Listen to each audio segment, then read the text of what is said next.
Halo semuanya, salam sejahtera bagi kita semua. Perkenalkan, saya Vincentius Daniel Dewayana.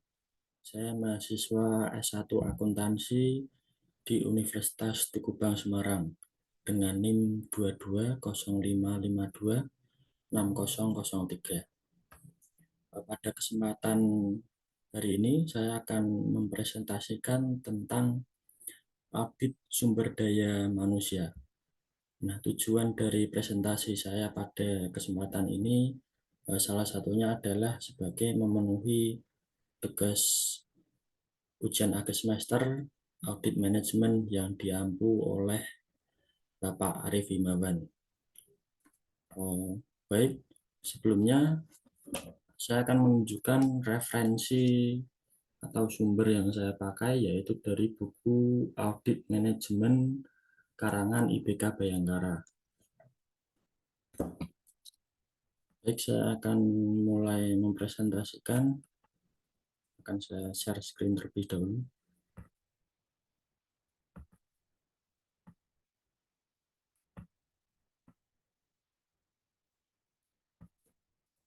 Ya, baik. Audit sumber daya manusia. Kita mulai dari latar belakang terlebih dahulu. Sumber daya manusia memegang peranan yang sangat penting dalam pencapaian keunggulan bersaing perusahaan. Hal ini hanya terjadi jika seluruh SDM dalam perusahaan menyadari bahwa segala aktivitasnya harus memberi kontribusi kepada keunggulan bersaing perusahaan. Untuk meningkatkan tanggung jawab seluruh lapisan karyawan pada penciptaan nilai tambah ini, pengelolaan sumber daya manusia harus menjadikan pemberdayaan karyawan atau employee empowerment sebagai dasar perumusan program dalam bidang SDM dan pelaksanaannya.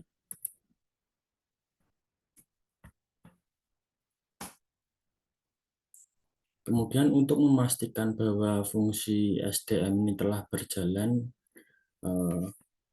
dan mampu memberikan kontribusi dengan baik dalam pencapaian keberhasilan perusahaan, maka harus dilakukan penilaian atau evaluasi terhadap pelaksanaan dan pengendalian program-program SDM yang dikembangkan pada fungsi ini dalam mencapai tujuan perusahaan secara keseluruhan. Evaluasi secara menyeluruh terhadap tujuan, rencana, dan program atau aktivitas sumber daya manusia dilakukan dengan melaksanakan audit atas fungsi SDM. Nah, pada presentasi saya hari ini, ruang lingkup materi atau pokok bahasan yang akan saya bahas ada 3, yaitu audit atas perolehan sumber daya manusia, yang kedua audit atas pengelolaan sumber daya manusia, dan yang ketiga audit atas pemutusan hubungan kerja atau PHK. Namun sebelum kita masuk ke pokok bahasan atau ruang lingkup tadi, saya akan menjelaskan terlebih dahulu tentang sedikit pengertian tentang audit sumber daya manusia. Baik, audit sumber daya manusia merupakan penilaian dan analisis yang komprehensif terhadap program-program sumber daya manusia. Audit SDM menekankan penilaian evaluasi terhadap berbagai aktivitas SDM yang terjadi dalam perusahaan dalam rangka memastikan apakah aktivitas tersebut telah berjalan secara ekonomis, efisien, dan efektif dalam mencapai tujuannya, serta memberikan rekomendasi perbaikan atas berbagai kekurangan yang masih terjadi pada aktivitas sumber daya manusia yang diaudit untuk meningkatkan kinerja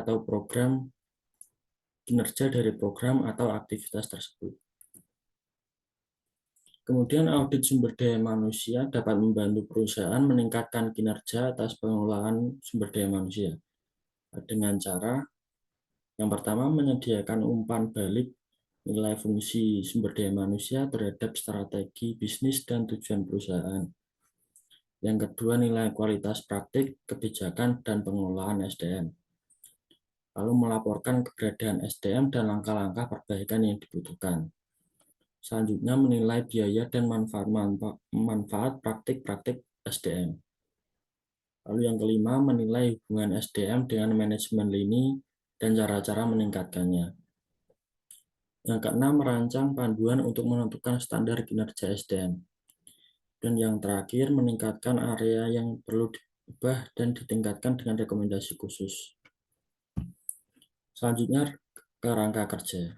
Kerangka kerja audit SDM menghubungkan pengelolaan SDM dengan tujuan bisnis perusahaan secara keseluruhan. Dalam hubungan ini, audit menilai dukungan SDM terhadap pencapaian tujuan perusahaan, komitmen perusahaan dalam memberdayakan, melibatkan SDM, serta mengidentifikasi permasalahan yang terjadi dalam hubungan tersebut dan merekomendasikan langkah-langkah perbaikan yang perlu dilakukan. Berdasarkan rekomendasi hasil audit, perusahaan melakukan berbagai perubahan ataupun perbaikan dan mengevaluasi pengaruh perubahan dari hasil audit. Kemudian ini adalah tabel dari kerangka audit tadi. Yang pertama mulai dari tujuan bisnis perusahaan, lalu ke pengelolaan SDM, yang dimana terdiri dari penentuan prioritas pengelolaan SDM, pengembangan strategi SDM, aktivitas program SDM harian. Kemudian dilakukanlah audit SDM, dan dari audit ini akan teridentifikasi dan diimplementasikan program perbaikan, dan kemudian akan dilakukan evaluasi pengaruh perubahan dari hasil audit, yang kemudian itu akan menjadi peningkatan yang berkelanjutan. Kemudian tujuan dari audit SDM. Yang pertama, menilai aktivitas dan fungsi SDM. Yang kedua, menilai apakah program atau aktivitas SDM telah berjalan secara ekonomis, efektif, dan efisien. Yang ketiga, memastikan ketaatan berbagai program aktivitas SDM terhadap ketentuan hukum, peraturan, dan kebijakan yang berlaku di perusahaan. Kemudian yang keempat, mengidentifikasi berbagai hal yang masih dapat ditingkatkan terhadap aktivitas SDM dalam menunjang kontribusinya terhadap perusahaan. Kemudian yang kelima, merumuskan beberapa langkah perbaikan yang tepat untuk meningkatkan ekonomisasi, efisiensi, dan efektivitas berbagai program atau aktivitas SDM. Lalu lanjut ke manfaat audit SDM. Menurut William B. Werner Jr. dan Kate Davis, menyebutkan beberapa manfaat dari audit SDM. Antara lain, yang pertama, mengidentifikasi kontribusi dari Departemen SDM terhadap organisasi. Yang kedua, meningkatkan citra profesional Departemen SDM. Yang ketiga, mendorong tanggung jawab dan profesionalisme yang lebih tinggi dari karyawan Departemen SDM. Yang keempat, memperjelas tugas-tugas dan tanggung jawab Departemen SDM. Yang kelima, mendorong terjadinya keragaman kebijakan dan praktik-praktik SDM. Kemudian selanjutnya yang keenam, menemukan masalah-masalah kritis dalam bidang SDM. 7, memastikan ketaatan terhadap hukum dan peraturan dalam praktik SDM. Nomor 8, menurunkan biaya SDM melalui prosedur SDM yang lebih efektif. 9, meningkatkan keinginan untuk berubah dalam Departemen SDM. Dan yang terakhir, memberikan evaluasi yang cermat terhadap sistem informasi SDM. Lalu pendekatan. Yang pertama, menentukan ketaatan pada hukum dan peraturan yang berlaku. Audit menekankan penilaian bagaimana perusahaan menetapkan berbagai peraturan dan kebijakan yang secara internal berlaku di perusahaan. Apakah telah sesuai dengan aturan dan hukum yang ditetapkan pemerintah sebagai pemegang otorisasi, dan apakah setiap komponen dalam organisasi menjalankan aktivitasnya sesuai dengan aturan dan kebijakan tersebut. Manajemen puncak harus menyadari bahwa manajer di setiap tingkatan berkewajiban untuk mentaati peraturan dan ketentuan hukum yang berlaku. Kemudian pendekatan yang kedua, mengukur kesesuaian program dengan tujuan organisasi. Manajer SDM sebagai pengendali fungsi ini dituntut untuk mampu mengarahkan program-programnya pada berbagai aktivitas yang dapat meningkatkan produktivitas karyawan sesuai dengan kebutuhan perusahaan. Keselarasan tujuan Departemen SDM mulai dari tujuan karyawannya sampai tujuan berbagai program yang ditetapkan pada departemen ini dengan tujuan perusahaan secara keseluruhan harus menjadi pertimbangan utama dalam penyusunan rencana di Departemen SDM. Adanya keselarasan tujuan akan menjadikan aktivitas organisasi berjalan seirama dengan dalam mencapai tujuan perusahaan secara keseluruhan. Di samping itu, hal ini juga dapat menghindari benturan antara bagian yang ada, yang dipicu oleh kebutuhan jangka pendek masing-masing bagian berdasarkan ego sektoral masing-masing. Kemudian pendekatan yang ketiga, mengukur kinerja program. Mengukur kinerja program berarti menghubungkan aktivitas aktual program SDM yang diaudit dengan ukuran-ukuran keberhasilan yang telah ditetapkan sebelumnya.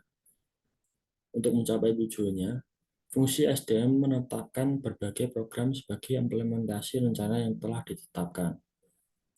Audit SDM melakukan evaluasi secara komprehensif terhadap kinerja program yang dilaksanakan pada perusahaan. Penilaian ditekankan pada ekonomisasi, efisiensi, dan efektivitas program dalam mencapai tujuannya.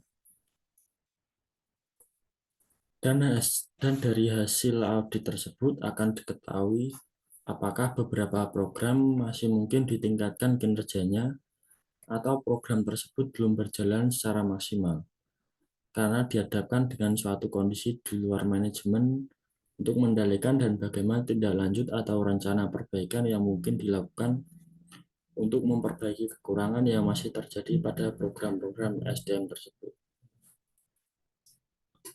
Kemudian langkah-langkah dari audit SDM. Secara umum ada 5 tahapan yang harus dilakukan dalam audit manajemen dan audit SDM. Mengacu pada tahapan ini dalam pelaksanaannya.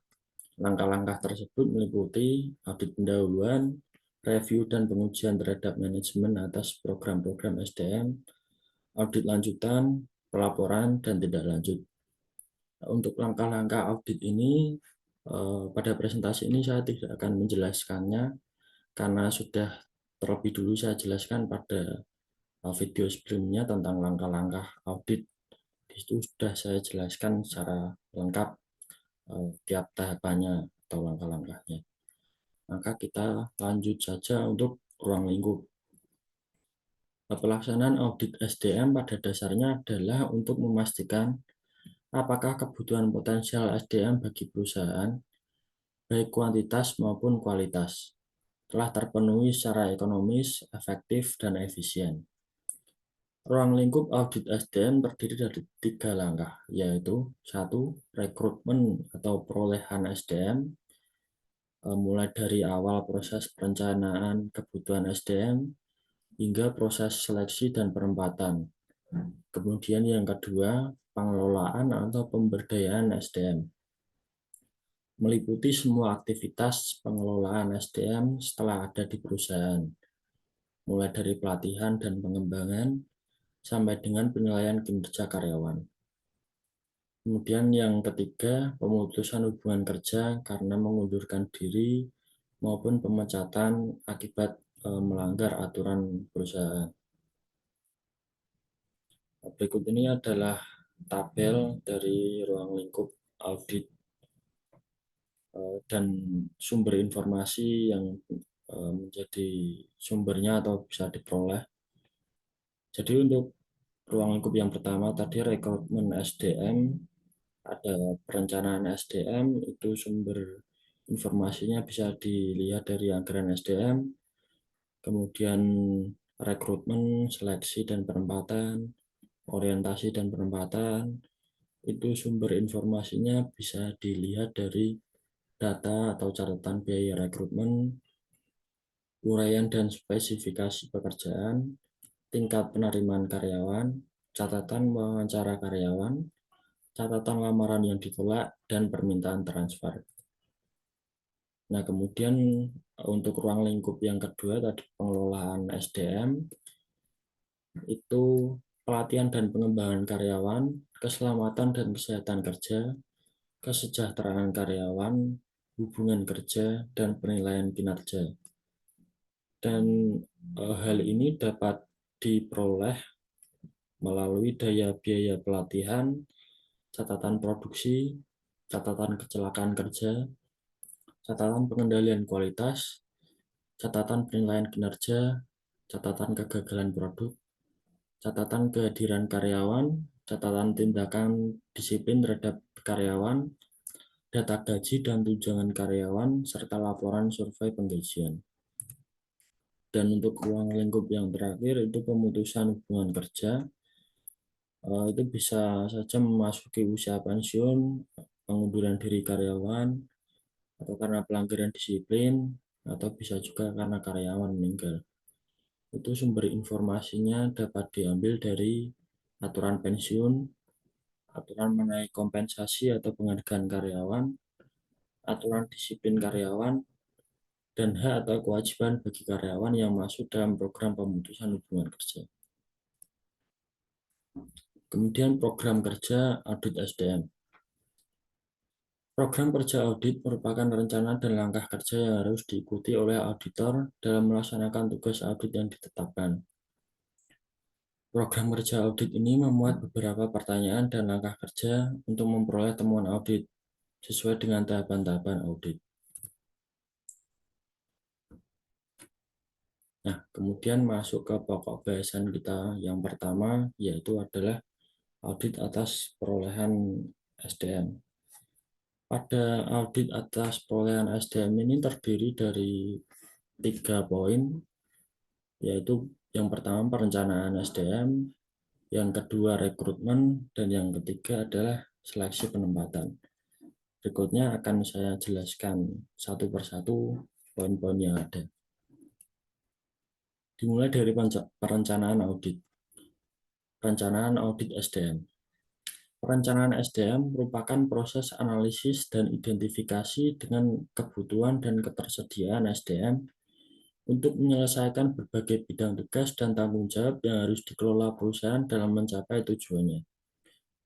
Perencanaan SDM harus secara maksimal mengadopsi berbagai perubahan lingkungan bisnis dan organisasi yang terjadi, sehingga dapat memenuhi tuntutan perubahan tersebut yang tertuang dalam rencana strategis perusahaan.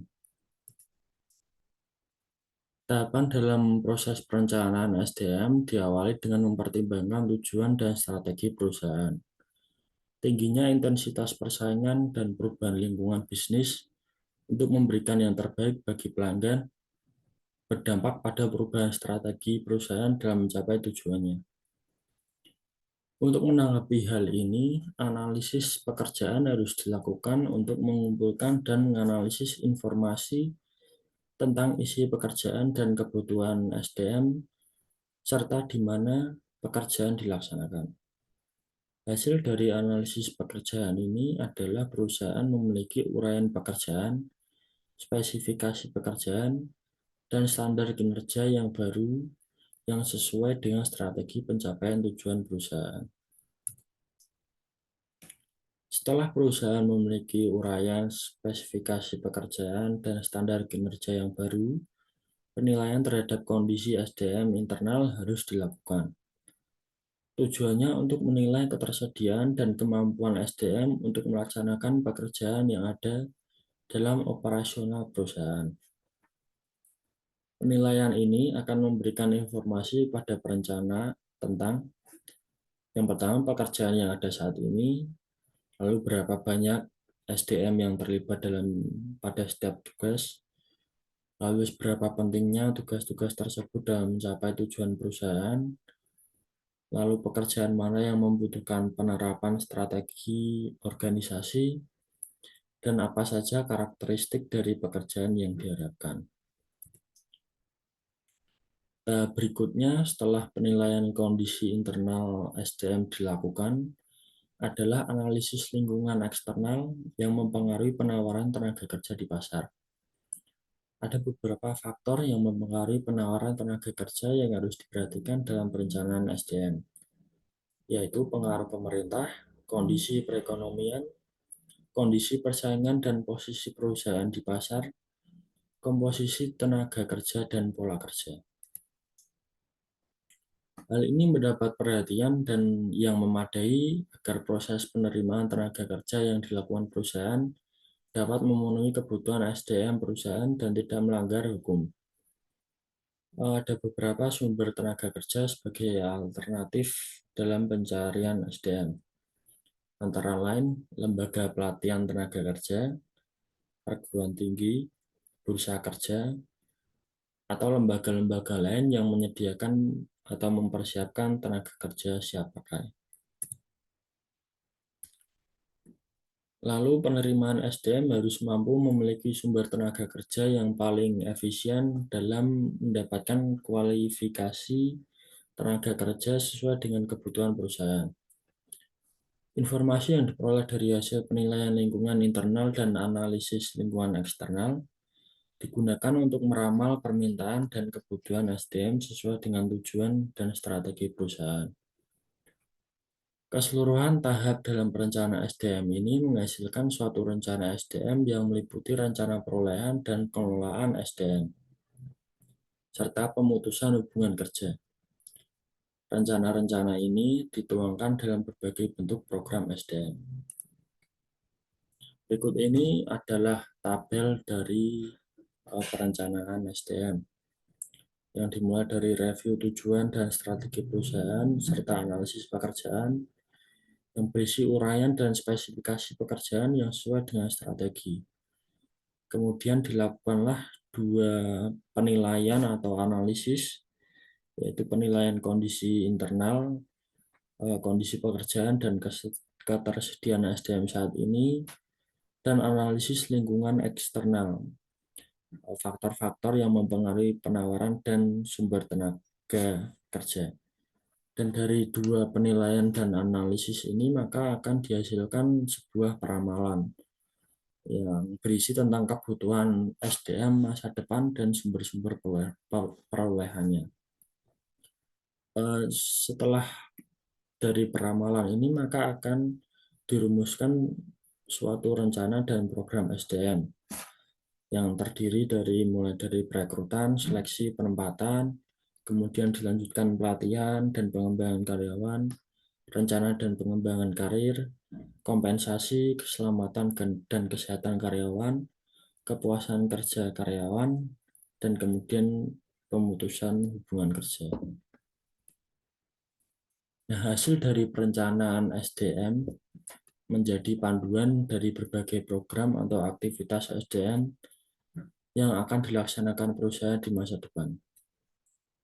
Beberapa tujuan yang ingin dicapai melalui perencanaan SDM yaitu menunjukkan komitmen fungsi SDM dalam pencapaian tujuan perusahaan secara keseluruhan melalui yang pertama, penentuan kuantitas dan kualitas SDM yang akan mengisi semua formasi di dalam perusahaan. Yang kedua, menjamin tersedianya SDM saat ini dan yang akan datang. Sehingga setiap pekerjaan yang mengerjakan dan mempertanggungjawabkannya. Kemudian yang ketiga, menghindari terjadinya mismanagement atau tumpang tindih dalam pelaksanaan tugas. Kemudian yang keempat, memudahkan koordinasi, integrasi, dan sinkronisasi pengelolaan SDM sehingga produktivitas kerja meningkat. Lalu menghindari kekurangan atau kelebihan SDM. Lalu memberikan pedoman bagi setiap program atau aktivitas SDM dan memberikan dasar untuk melakukan evaluasi terhadap karyawan. Sementara itu, manfaat dari perencanaan SDM meliputi yang pertama, perusahaan dapat memanfaatkan secara optimal SDM yang sudah ada di perusahaan, lalu meningkatkan efektivitas kerja, meningkatkan produktivitas kerja karyawan, tersedianya SDM yang memenuhi kualifikasi untuk memegang wewenang dan tanggung jawab yang lebih besar di masa yang akan datang, dan menyediakan dasar penyusunan program SDM bagi fungsi SDM. Nah, kemudian untuk poin yang kedua, adalah rekrutmen. Rekrutmen meliputi upaya pencarian sejumlah calon karyawan yang memenuhi syarat dalam jumlah tertentu, sehingga dari mereka perusahaan dapat menyeleksi orang-orang yang paling tepat untuk mengisi lowongan pekerjaan yang ada.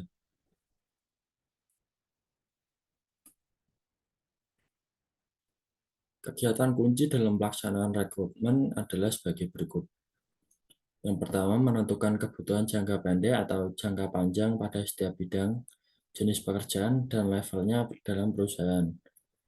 Yang kedua, terus berupaya mendapatkan informasi tentang perkembangan kondisi pasar tenaga kerja.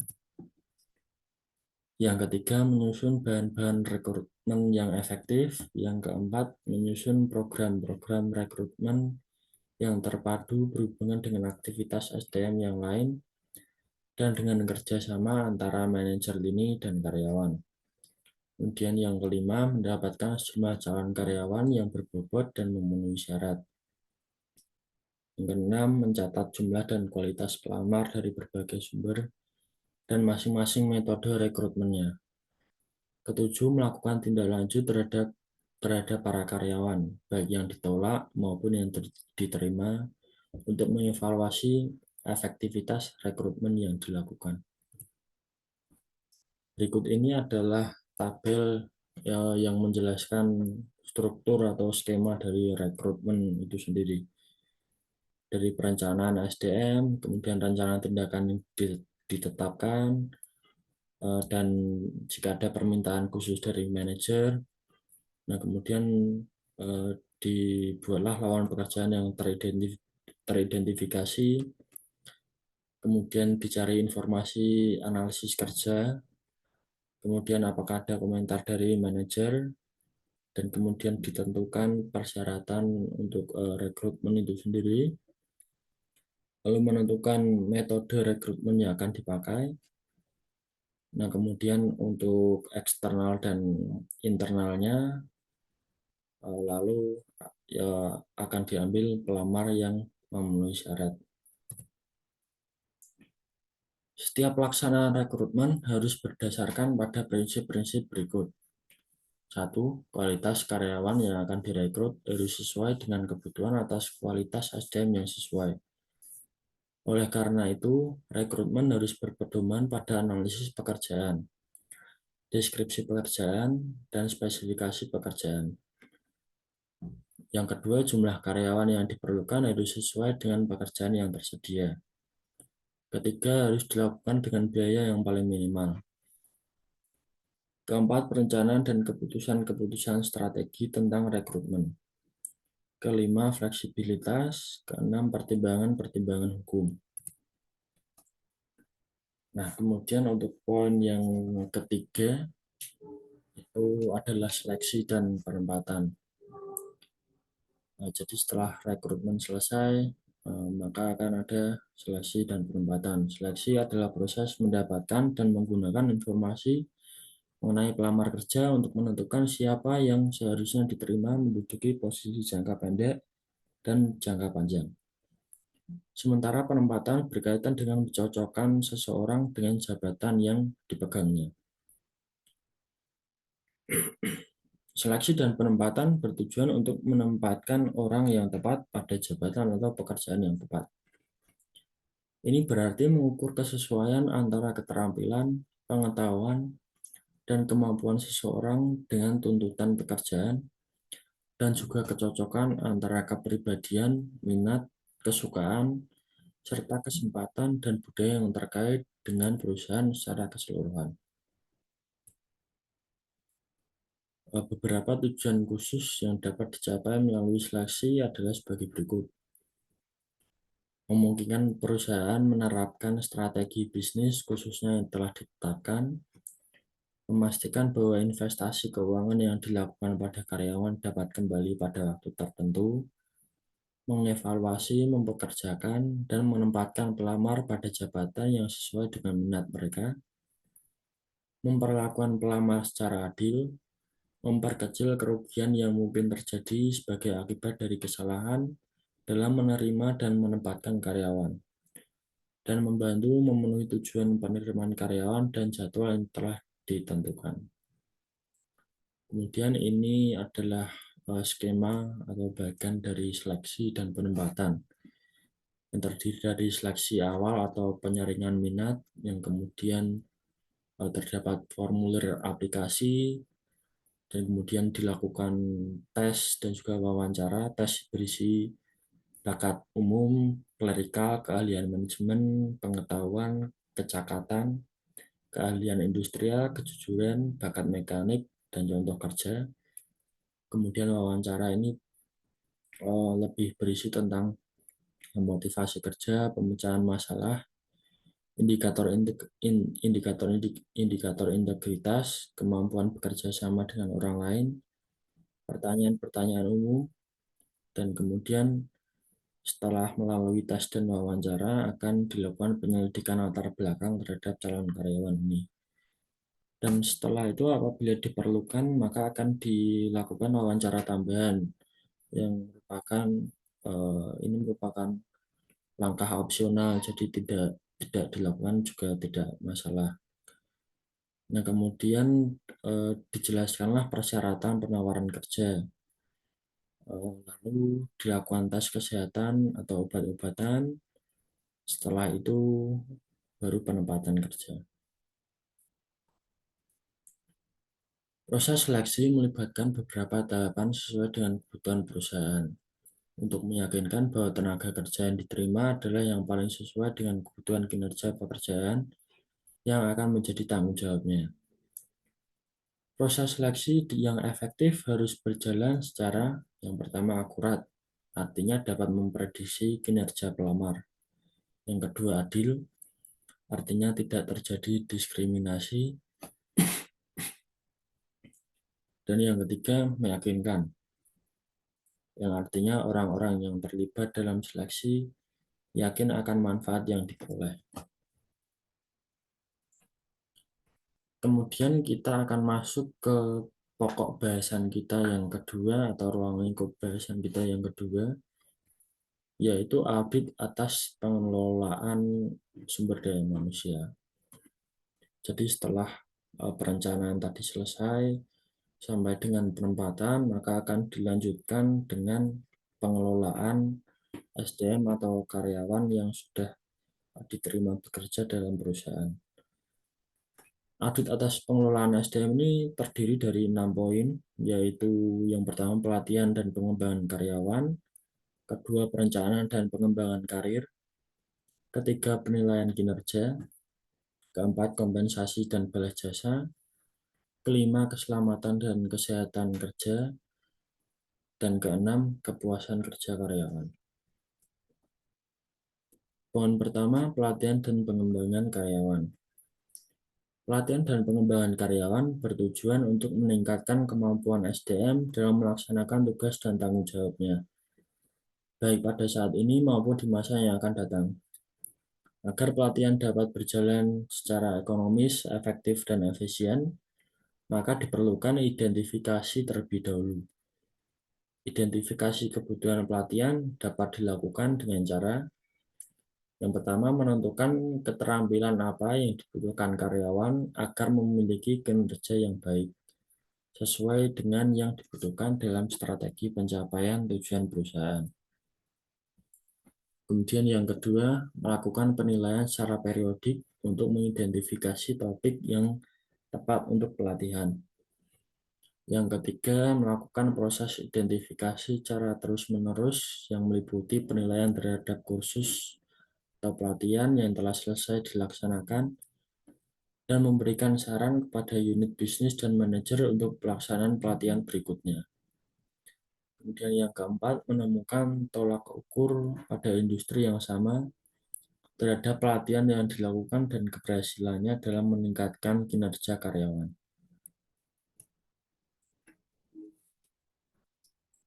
Nah, kemudian ini ada skema atas pelatihan dan pengembangan karyawan.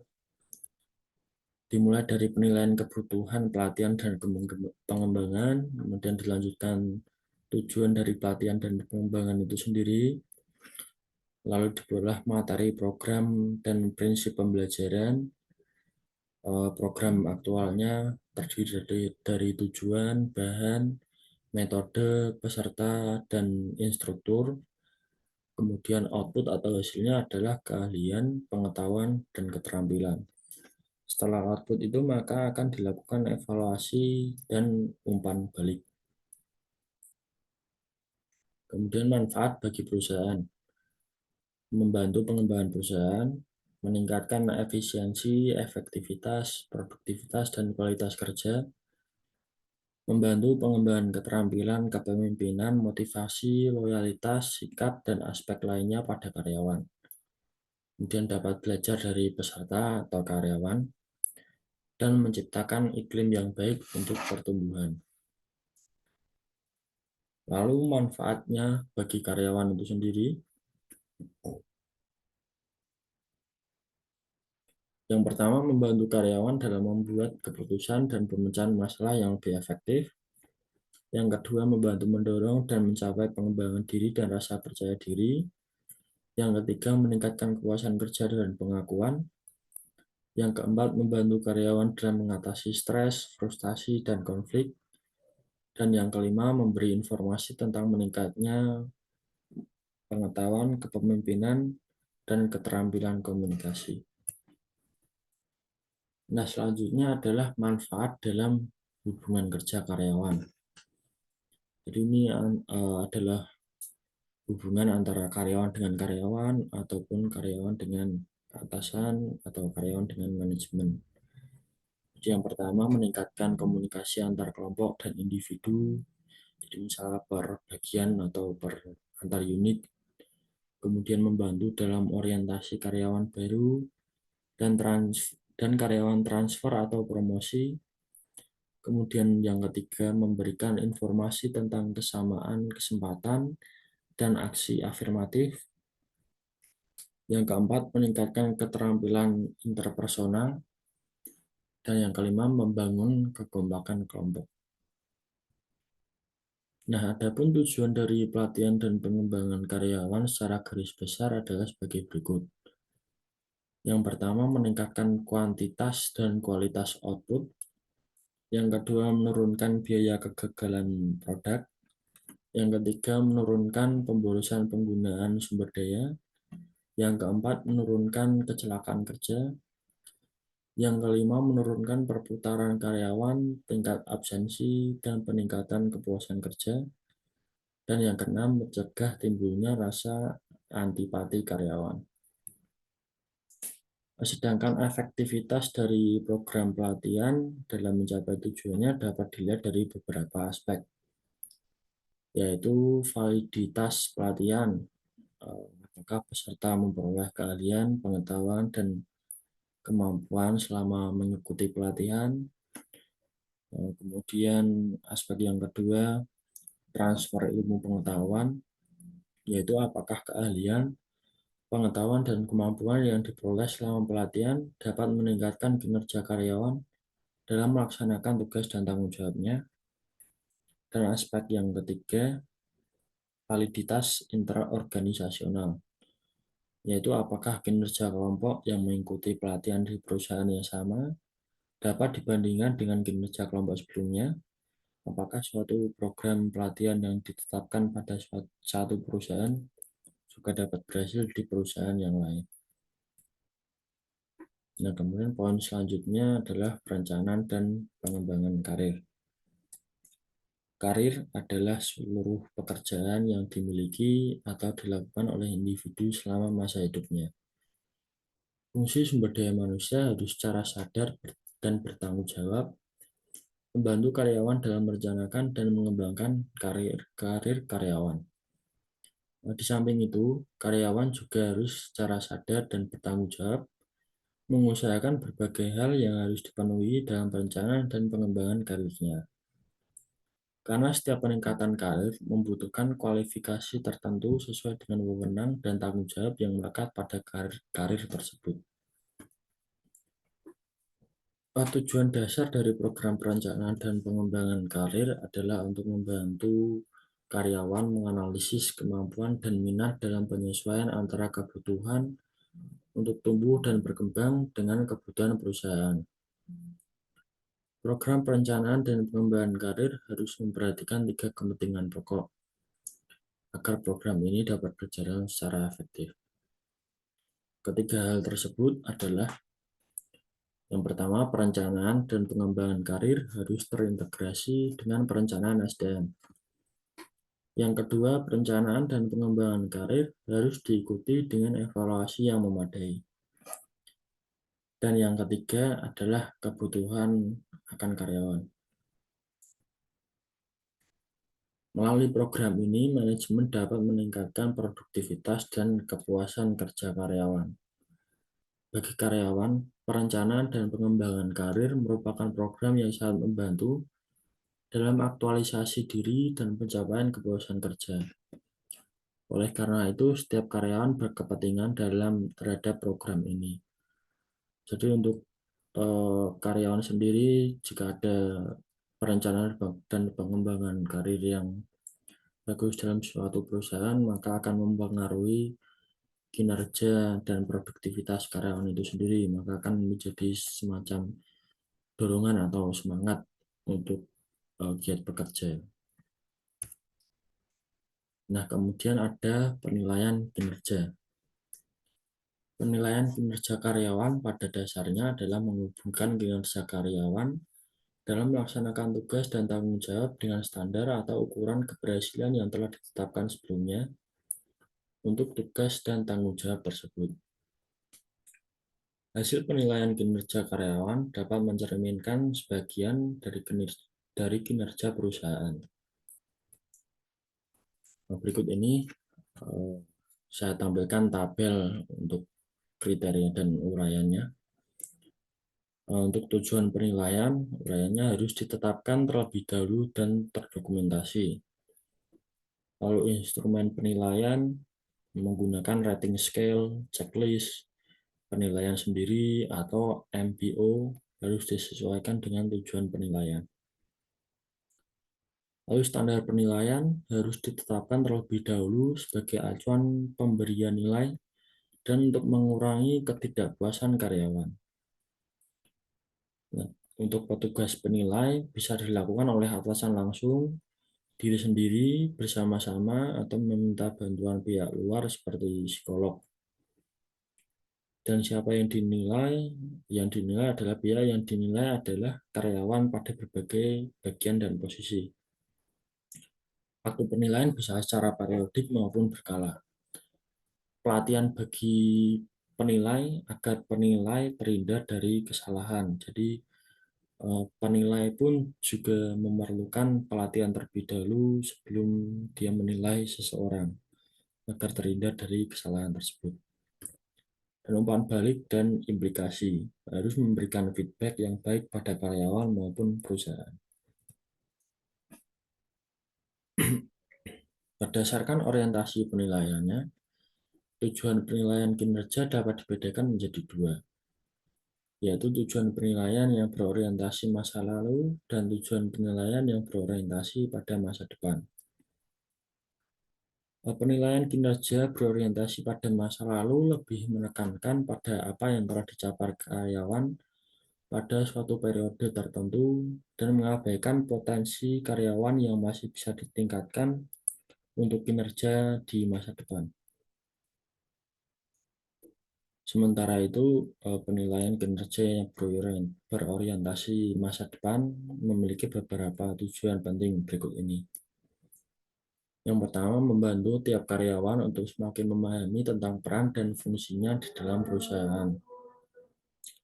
Yang kedua, membantu karyawan mengerti kekuatan dan kelemahannya dikaitkan dengan peran dan fungsinya di dalam perusahaan. Dan yang ketiga, meningkatkan rasa kebersamaan antara masing-masing karyawan dengan supervisor, sehingga tiap karyawan memiliki motivasi kerja yang tinggi dalam memberikan kontribusinya kepada perusahaan. Keempat, membantu mempersiapkan karyawan untuk memegang pekerjaan pada jenjang yang lebih tinggi, dengan cara terus-menerus meningkatkan perilaku dan kualitas bagi posisi yang lebih tinggi. Kelima, menyediakan data karyawan secara berkala untuk pengambilan keputusan di bidang SDM. Suatu program penilaian kinerja harus berjalan secara adil dan wajar bagi setiap karyawan serta harus dikelola dengan baik agar secara efektif dapat mencapai tujuannya. Lalu poin selanjutnya adalah kompensasi dan balas jasa. Kompensasi adalah sesuatu yang diterima karyawan sebagai pengganti atau imbalan atas kontribusi yang telah diberikan karyawan kepada perusahaan. Perusahaan harus memiliki manajemen kompensasi yang bisa mendukung peningkatan kinerja perusahaan melalui terpenuhnya kebutuhan karyawan. Nah, kompensasi ini dibedakan menjadi dua kelompok besar, yaitu kompensasi finansial dan non-finansial. Berikut ini untuk kompensasi finansial itu dibagi lagi menjadi dua, ada langsung dan tidak langsung. Untuk yang langsung, contohnya adalah gaji, upah, insentif, bonus, kepemilikan saham, komisi, dan jasa produksi. Sedangkan kompensasi finansial secara tidak langsung, misalkan saja asuransi kesehatan, pesangon, beasiswa bagi yang masih kuliah, kemudian lembur, lalu cuti, pensiun, dan bisa juga diberi hadiah seperti rumah atau kendaraan. Nah, kemudian untuk kompensasi non-finansial juga dibagi menjadi dua, yaitu untuk karir dan lingkungan kerja. Karir ini seperti rasa aman pada jabatan, peluang promosi, prestasi istimewa, dan pengakuan karya. Nah, untuk lingkungan kerja, ada pujian, rasa aman, persahabatan, rasa tenang, rasa senang, dan lingkungan kerja yang kondusif. Secara umum, tujuan dari manajemen kompensasi adalah untuk membantu perusahaan mencapai tujuannya dan menjamin terciptanya keadilan internal dan eksternal.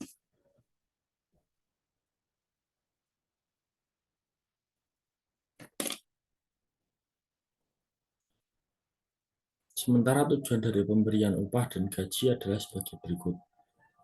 Pertama, menjalin ikatan kerja yang formal antara perusahaan dan karyawan, mencapai kepuasan kerja karyawan, merekrut karyawan yang berkualitas, meningkatkan motivasi kerja karyawan, dan meningkatkan stabilitas karyawan. Lalu ada juga meningkatkan disiplin karyawan, mencegah masuknya pengaruh serikat pekerja dalam perusahaan, dan menghindari intervensi pemerintah. Untuk poin 7 ini yang dimaksud adalah jika karyawan sudah merasa nyaman dan eh, enak dengan kompensasi dan balas jasa yang diterima oleh dari perusahaannya, maka tidak akan masuk pengaruh dari serikat kerja. Eh, Kalau biasanya kan serikat pekerja ini menuntut hak-hak karyawan yang haknya belum terpenuhi. Jadi perusahaan sebisa mungkin dan harus menangani secara tepat untuk kompensasi dan balas jasa ini agar tidak terjadi hal-hal yang tidak diinginkan. Dan untuk mencapai tujuan-tujuan tersebut, perusahaan harus memiliki standar kompensasi yang memadai. Standar kompensasi harus disusun berdasarkan hasil evaluasi setiap pekerjaan, hasil survei upah dan gaji, serta berdasarkan hasil penilaian setiap pekerjaan. Lalu poin selanjutnya, keselamatan dan kesehatan kerja atau K3. Keselamatan dan kesehatan kerja mengacu pada kondisi fisiologis fisik dan psikologis karyawan yang diakibatkan oleh lingkungan dan fasilitas kerja yang disediakan perusahaan. Gangguan K3 ini dapat berupa misalnya saja kecelakaan kerja, penyakit yang diakibatkan oleh pekerjaan, kehidupan kerja yang berkualitas rendah, stres pekerjaan, dan kelelahan kerja. Ini bisa terjadi di perusahaan manapun, tidak terbatas oleh jenis pekerjaannya, terutama perusahaan yang bekerja di bagian misalnya industri itu kan ada banyak mesin-mesin, mungkin itu eh, program ketiganya harus lebih diperhatikan secara seksama agar tidak ada terjadi kecelakaan kerja di situ. Gangguan tersebut menyebabkan tidak tercapainya target produk dan layanan demi memenuhi kepuasan pelanggan dan juga membuat perusahaan harus menanggung biaya. Oleh karena itu, perusahaan harus mengelola program K3 dengan sebaik-baiknya. Sebelum program ini ditetapkan, perusahaan harus mengidentifikasi permasalahan K3 untuk menentukan penyebab terjadinya permasalahan tersebut. Setelah diketahui penyebabnya, perusahaan dapat menjalankan program K3 secara terintegrasi agar dapat menekan kecelakaan dan sakitnya karyawan dalam bekerja. Program-program tersebut dapat meliputi kegiatan berikut. Yang pertama, pemantauan tingkat keselamatan dan kesehatan kerja. Bertujuan untuk menilai efektivitas program K3 yang ditetapkan perusahaan dalam menekan kecelakaan dan berbagai masalah K3 lainnya. Yang kedua, mengendalikan stres dan kelelahan kerja. Untuk mengatasi stres dan kelelahan dalam bekerja, perusahaan dapat melakukan beberapa tindakan, misalnya pelatihan dan penyegaran, peningkatan partisipasi dalam pengambilan keputusan, dan strategi manajemen stres pribadi. Lalu yang ketiga, mengembangkan kebijakan kesehatan kerja. Berbagai program K3 dikembangkan dan dikelola secara serius untuk mencegah terjadinya berbagai kecelakaan dan penyakit akibat buruknya lingkungan kerja. Yang keempat, menciptakan program kebugaran. Lebih baik mencegah daripada mengobati. Hal ini menjadi dasar dari semakin pedulinya perusahaan dalam menjaga kesehatan karyawan daripada harus mengobati mereka setelah sakit. Lalu poin selanjutnya adalah kepuasan kerja karyawan. Kepuasan kerja merupakan gambaran evaluasi seseorang atas perasaan sikapnya, senang atau tidak senang, puas atau tidak puas dalam bekerja. Beberapa teori mengenai kepuasan kerja yang telah cukup dikenal antara lain sebagai berikut. Yang pertama, teori ketidakpuasan atau discrepancy teori. Itu teori ini mengukur kepuasan kerja seseorang dengan menghitung selisih antara sesuatu yang seharusnya terjadi dengan kenyataan yang dirasakan karyawan. Teori yang kedua adalah teori keadilan atau equity teori, yaitu teori yang mengatakan bahwa kepuasan tergantung dari ada atau tidaknya keadilan dalam bekerja. Kepuasan ini dipengaruhi oleh input atau sesuatu yang mendukung pekerjaan dan output sesuatu yang dianggap bernilai yang diterima karyawan. Input ini contohnya adalah jenis pekerjaannya atau jabatan, job desk, dan sedangkan output ini adalah gaji atau imbalan dan sebagainya. Teori yang ketiga adalah teori dua faktor atau two factor teori. Teori ini menganggap kepuasan kerja dan ketidakpuasan sebagai hal yang berbeda dan mengelompokkan karakteristik pekerjaan menjadi dua, yaitu satisfied dan dissatisfied atau puas dan tidak puas. Nah, Job Description Index atau JDI menyajikan beberapa faktor yang menyebabkan kepuasan kerja. Faktor-faktor tersebut adalah sebagai berikut. Yang pertama, tempat kerja yang tepat. Yang kedua, pembayaran yang sesuai. Ketiga, organisasi dan manajemen.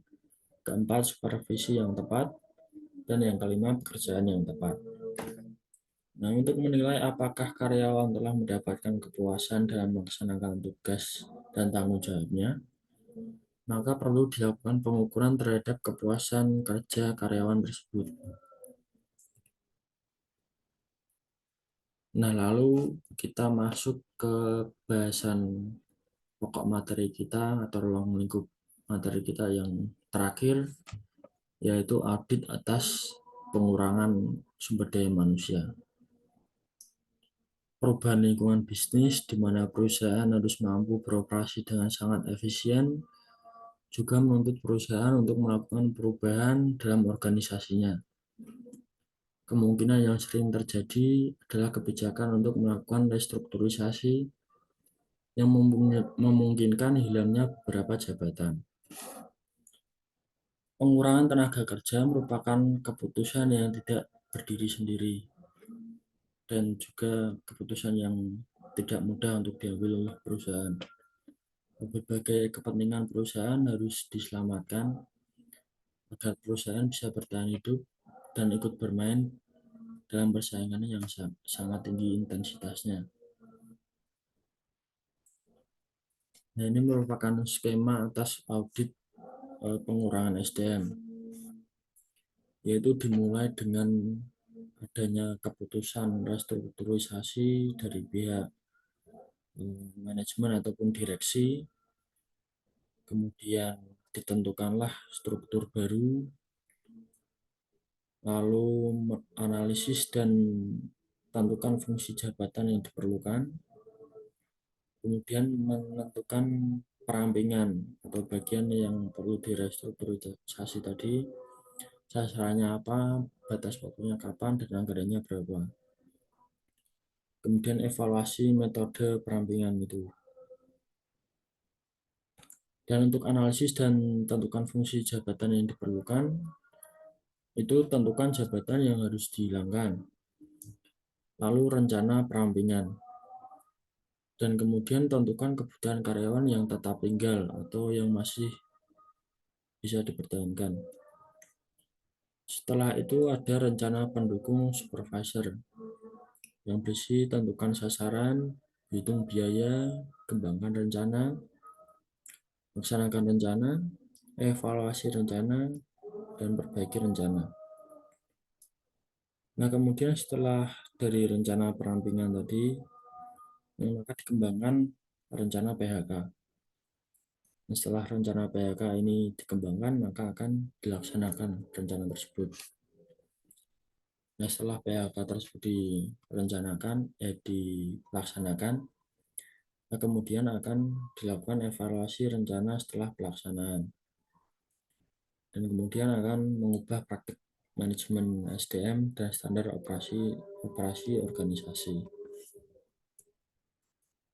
Nah, yang lebih penting harus diperhatikan adalah perlindungan terhadap hak karyawan yang termasuk dalam program pengurangan tersebut. Karena membawa dampak finansial yang sangat besar pada perusahaan karena adanya keharusan untuk membayar pesangon. Pengurangan karyawan seharusnya menjadi alternatif terakhir yang diambil dari berbagai alternatif yang tersedia dalam menyelamatkan perusahaan. Alternatif itu bisa seperti pengurangan jam kerja dan gaji atau program pensiun dini merupakan alternatif lain yang layak untuk dipertimbangkan sebelum keputusan melakukan PHK ditetapkan. Jadi bisa mungkin perusahaan tidak melakukan PHK melainkan menjalankan alternatif tersebut terlebih dahulu. Tapi jika alternatif tersebut dirasa belum membawa perubahan yang signifikan atau dirasa belum bisa untuk menyelamatkan perusahaan, maka langkah terakhir yang bisa diambil adalah PHK itu sendiri. Nah, berdasarkan Undang-Undang Nomor 13 tahun 2003 pasal 158 sampai 157 tentang ketenaga kerjaan, ada beberapa alasan perusahaan dapat melakukan PHK. Antara lain, tenaga kerja melakukan pelanggaran berat. Tentunya setelah kesalahannya dapat dibuktikan. Yang kedua, tenaga kerja melakukan tindakan pidana dan dinyatakan bersalah oleh pengadilan. Yang ketiga, tenaga kerja melakukan pelanggaran terhadap perjanjian kerja bersama. Yang keempat, tenaga kerja mengundurkan diri atas dasar kemauannya sendiri. Dan yang kelima, perusahaan tutup karena mengalami kerugian secara terus-menerus atau terjadi keadaan yang memaksa. Tindakan PHK membawa dampak finansial berhubungan dengan kewajiban perusahaan untuk membayar pesangon dan juga dampak non-finansial yang lebih berhubungan dengan citra perusahaan di mata masyarakat atau pelanggannya. Walaupun tenaga kerja terkena PHK, mereka tetap harus diperlakukan dengan baik. Dalam proses ini, perusahaan wajib untuk meminimalkan pengaruh grup PHK pada SDM yang mengalaminya. Saya akan menjelaskan kesimpulan dari pokok bahasan kita tadi, yaitu menjadikan karyawan sebagai aset berarti menempatkan karyawan pada posisi yang penting dalam strategi bersaing dan pencapaian tujuan perusahaan. Fungsi manajemen SDM tidak cukup hanya dipandang sebagai fungsi pendukung operasi dan fungsi utama yang lain, tetapi harus ditempatkan pada posisi yang sejajar. Karena pada kenyataannya, salah satu kunci keberhasilan perusahaan terletak pada kualitas sumber daya manusianya. SDM yang berkualitas hanya dapat diperoleh dari proses pengelolaan SDM yang berkualitas juga. Perusahaan yang berhasil adalah perusahaan yang mampu melihat SDM sebagai aset yang harus dikelola sesuai dengan kebutuhan bisnisnya. Baik, itu semua materi yang saya presentasikan pada kesempatan hari ini.